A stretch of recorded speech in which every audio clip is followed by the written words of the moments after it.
मंच से बोल रहे हैं कि अगर मराठी भाषा और अस्मिता के लिए लड़ाई लड़ना गुंडागर्दी है तो हम गुंडे हैं। वो ये कह रहे हैं। क्या वो नहीं जान रहे हैं वो किस समय ये बयान दे रहे हैं?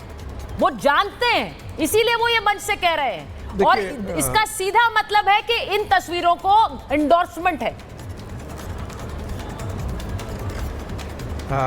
सुचरिता, पहली बात तो कह दूं कि मैं 20 साल नहीं 50 साल से मुंबई में हूं और मुझे पूरा कहने का अधिकार है कि मैं मराठी में नहीं बोलूंगा और ये मेरा नागरिक अधिकार है। रागी साहब, मैं थोड़ा आपसे रिक्वेस्ट करूंगी, आप थोड़ा सा जोर से बोलें क्योंकि आपकी आवाज थोड़ी कम आ रही है। जी हाँ, ओके।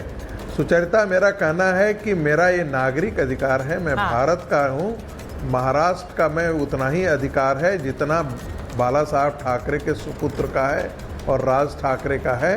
और मुझे कोई ये नहीं कहेगा कि तुमको ये भाषा बोलनी है और मैं कहूँ कि ये नहीं बोलूँगा तो तुम थप्पड़ मार दोगे। दूसरी बात, यहाँ मनसे के प्रवक्ता जो महिला अभी बोल रही थी वो खुद ही सत्यापित कर रही हैं कि राज ठाकरे एक गुंडा है। गुंडई उसका चरित्र है, उसकी राजनीति का। और राज ठाकरे पहले भी गुंडई करता रहा है। उद्धव ठाकरे की पार्टी पहले भी भारतीयों के, उत्तर भारतीयों के साथ गुंडई जैसा व्यवहार करता है। शिवसेना का चरित्र ही यही है। मुंबई में आप जाकर के किसी से आप पूछेंगे उत्तर भारतीयों से तो कहेगा कि ये एक्सटॉर्शनिस्ट पार्टी है, ये गुंडई पार्टी है। गुंडई कर करके ये लोगों से, दुकानदारों से, इंडस्ट्रियलिस्टों से ये एक्सटॉर्शन करता है। ये चरित्र है। दुकान का नाम हटवा देना, नेम प्लेट हटा देना। अरे तुम महाराष्ट्र अस्मिता की बात करते हो? जिहादियों से अपने मां बहनों की सुरक्षा तो पहले कर लो। कल राणे ने कोई गलत नहीं बोला है क्योंकि वैचारिक खतना हो चुका है। इन दोनों भाइयों का वैचारिक खतना हो चुका है। वो आदमी राज ठाकरे पूरे महाराष्ट्र में चुनाव लड़ता है, उसको एक सीट नहीं मिलती है। वो अपने आप को महाराष्ट्र का गुंडा और बड़ा नेता बनना चाहता है। नहीं, आप जो कह रहे हैं, एक मिनट, आप ये कह रहे हैं, जरा संगीत रागी जी का जवाब। रीता जी वो कह रहे हैं कि आपको सीट एक नहीं मिली, आप चुनाव लड़ते हैं, आप मराठी अस्मिता की बात करते हैं, सीट आपको एक नहीं मिली, इसीलिए अब ये वापस संजीवनी हासिल करने के लिए किया जा रहा है कि बीजेपी भी जब जोड़ देना चाहता हूँ, इतने सालों से थे, कहीं सुचरिता, आने वाले दिनों में वक्त आएगा ये जो कह रहे कि हम कोई न कोई आएगा और राज ठाकरे को भी वैसे ही जवाब दे देगा। थप्पड़ का जवाब थप्पड़ से कोई दे देगा। तो हमारे सामने आके बताए कि हम गुंडा है। कोई नहीं आता है। आप जिस मुंबई में रहते हैं आपको मराठी, हमने गुंडा है, आपको मराठी बोलना और ये है, आपको मराठी आनी चाहिए, ये हमारा मुद्दा है। और आप क्या, आप डिसाइड नहीं करेंगे हम गुंडा है या नहीं है, हम क्या है। आप अपनी बात अपने पास ही रखिए। ये तुम तय करोगे। आप कोई बड़े करोगे क्या हमको सिखाने के लिए कि हम क्या कर रहे हैं, या उद्धव की पार्टी क्या कर रही है, राज की पार्टी क्या कर रही है। आपको कोई अधिकार नहीं है हमको बोलने का। अच्छा, मेरे दो सवाल अपने पेट में रखिए। मेरे दो सवाल, मेरे एक सवाल रीता जी आपके पक्ष से, दूसरा सवाल संगीत रागी जी के पक्ष से। नागरिक जो है वो एक एक करके सवाल पूछ रही हूँ अपना। सुनिए रीता जी, जो बात संगीत रागी जी कह रहे हैं मैं उसी पर आ रही हूँ। उन्होंने कहा कि नितेश राणे ने कुछ गलत नहीं कहा। आप जो ये आपकी पार्टी जो फोर्सफुली लोगों से कह रही है कि मराठी बोलना पड़ेगा, वो ये कह रहे हैं कि क्या आप जाकर महाराष्ट्र के मुसलमानों से खुलकर कह सकते हैं कि वो मराठी बोले वरना यहाँ ना रहें? आप कह सकती हैं तो यहाँ बताइए हमारे दर्शकों को, आप कहेंगे। मैं आपको एक बात बताऊं, उनको बोलने की जरूरत ही नहीं है। वो सारे मराठी बोलते हैं यहाँ पर। ये कुछ गुने चुने लोग हैं ना जो ये सब ड्रामा कर रहे हैं। इस मुंबई में मराठी हो, मुसलमान हो, गुजराती हो, हर एक इंसान मराठी बोलता है। और हम किसी को घर में जाके नहीं बोलते कि अपने घर में मराठी बोले। अरे यार, जब आप बाहर निकलते हो, आप लोगों में है, हमारा यही कहना है। अरे आप जब दिल्ली जाते हो, मद्रास जाते हो, कलकत्ता जाते हो, राज ठाकरे का गुंडा, तो वहां पर तो आपको उनकी भाषा होती है ना। करके नेम प्लेट क्यों हटवाता है? क्यों हटवाता है गुंडई करके? राज ठाकरे का आदमी आकर के दुकानों के कहता है कि नेम प्लेट है, कोई गुंडा ही नहीं है। आप लोग गुंडा ही हो, आप अपनी जुबान से बोलते हो। कोई गुंडा ही नहीं है। गुंडाई मारते हो। क्या होता है पता है आपको? क्योंकि राज ठाकरे गुंडा, उसका चरित्र गुंडाई का है, इसके अलावा और कुछ नहीं है। मैं आए थे क्या घर में? सुनिए प्रोफेसर जबान में लगा प्रोफेसर रागी, बोलने के बाद महाराष्ट्र में महाराष्ट्र में जो आप इन्होंने ऐसे लोगों किया, को लाते हो एक और बात चैनल पे सीधी जो है दूसरे के बारे में कि ऐसे इस पर एक स्टैंड लेने की जरूरत अरे है, तो लेकिन क्या सत्ताधारी पार्टी भी स्टैंड ले रही है? कृष्णा हेगड़े जी आप बैठे हुए हैं, मेरा सवाल ये है कि जो चीज जो राज ठाकरे ने खुद कहा कि जो चीज बाला साहेब नहीं कर पाए वो देवेंद्र फडणवीस ने कर दिया, ये बहुत बड़ा बयान है। इस बयान को आप हल्के में मत लीजिए।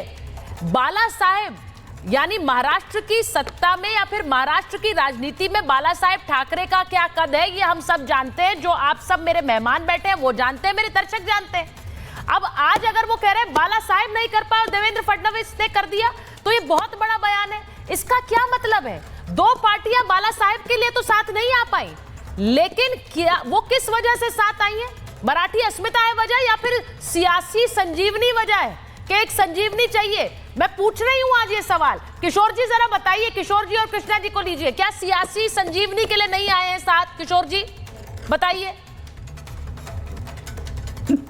हम सियासी पार्टी है, हम कोई भजन करने के लिए थोड़ी बैठे हैं, हमने सियासत के लिए आए हैं।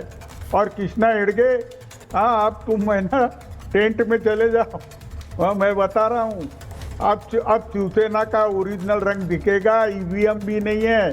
तो अब अगले चुनाव में हम बताएंगे ठाकरे कार्ड कैसा रहता है, ठाकरे ब्रांड कैसा रहता है। मतलब बाला और साहेब मैं ठाकरे अभी को बताना नकार कर ही चाहता हूं। ठाकरे ब्रांड दिखाएंगे आप? बाला साहेब ठाकरे को नकार कर ही ठाकरे ब्रांड दिखाएंगे क्या सर? ये क्या बोल गए आज अरे- राज ठाकरे? बाला साहेब ठाकरे का नाम लेके एक नाथ शिंदे बहुत दिन तक चले, हाँ। ईवीएम के सहारे चुन के आ गए, तो उनको लग रहा है कि अब गुजरात जिंदाबाद बोल के चुन के आ जाएंगे। ऐसा कुछ नहीं होने वाला है। अच्छा। हाँ, गुजरात जय गुजरात बोलने से कुछ होने वाला नहीं है।